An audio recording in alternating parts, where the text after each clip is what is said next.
Secara fisik, Habib Idrus, para tokoh perintis Al-Herat, dan khususnya Habib Segaf bin Muhammad Al-Jufri telah tiada. Namun, bukan berarti mereka meninggalkan kita. Mereka sebenarnya, dan saya yakin itu, beliau ini hadir di tengah kita, mendampingi kita, melihat kita sejauh mana kita abnaul khairat, menjaga dan melakukan, menjalankan amanah-amanah yang beliau tinggalkan kepada kita semua dengan baik, yaitu institusi Al-Herat yang sama-sama kita cintai. Pada kesempatan ini, saya ingin mencoba memotret beberapa sifat dari Ayahanda sebagai anaknya. Dua sifat. Pertama, sifat kesabaran beliau, dan kedua, sifat bijaksananya.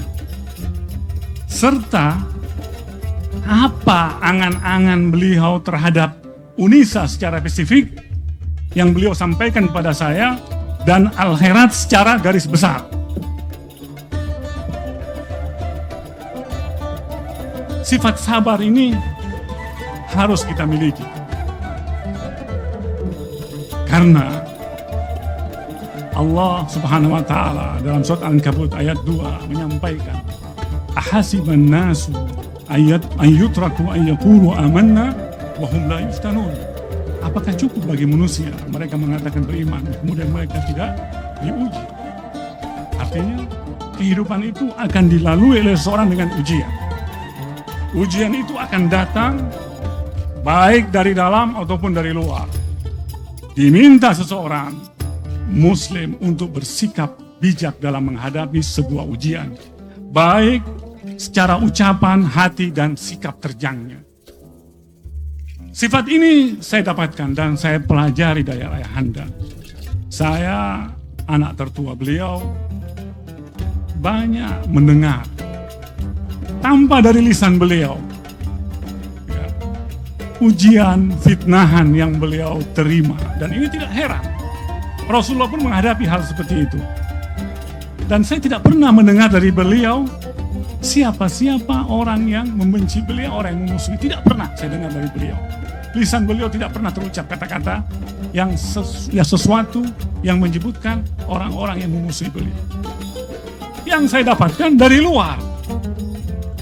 Dari luar sana, saya melihat Ayahanda ini tidak menyikapi sebuah tudingan, fitnah dengan sikap yang marah. Tidak pernah terlihat. Bahkan saya lihat tenang-tenang saja.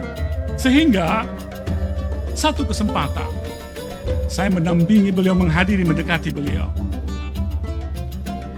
Saya katakan, Abah, saya ingin melibatkan diri atas sesuatu sikap yang dituduhkan kepada beliau. Apa kata beliau? Beliau berpesan kepada saya, jangan kotori hatimu dengan kebencian. Ini pesan beliau kepada saya. Tapi apakah salah bila seorang anak mencoba membela ayahnya? Bila tuduhan-tuduhan miring dilemparkan, apakah kita sebagai anak hanya untuk diam? Tentu saya tidak. Tapi sang ayah ini tahu emosional anaknya ini masih muda, dan dia tahu keras juga. Makanya dia katakan kepada saya, jangan kotori hatimu dengan kebencian. Dari sini saya mendapatkan sebuah pelajaran besar. Dan ini untuk hidup saya. Bahwa kesabaran, saya sempat tanya pada beliau, Abah, kesabaran itu kan ada batasnya. Terjadi dialog, sempat saya ingat terjadi dialog. Sabar itu kan ada batasnya. Apa kata beliau? Dia ingatkan saya pada firman Allah, Innallaha ma'as sabirin. Sungguhnya Allah bersama orang yang sabar. Wahai anakku, jika saja sabar itu mendekatkan seorang pada Allah, apakah perlu kau berikan batas dan waktu untuk bersama Allah di saat Allah bersamamu? Ini pesan beliau yang saya sangat ingat. Kemudian Dan saya mendapat pelajaran dari perintah beliau untuk jangan kotori hatimu dengan kesabaran. Bahwa suatu karya besar dalam hidup seseorang dan kebahagiaan yang dimiliki oleh seseorang akan dia terima seberapa besar sabar yang bisa dia penuhi. Jika seorang memiliki kesabaran yang besar dalam hidupnya, dia akan mencapai kebahagiaan yang besar. Ini satu.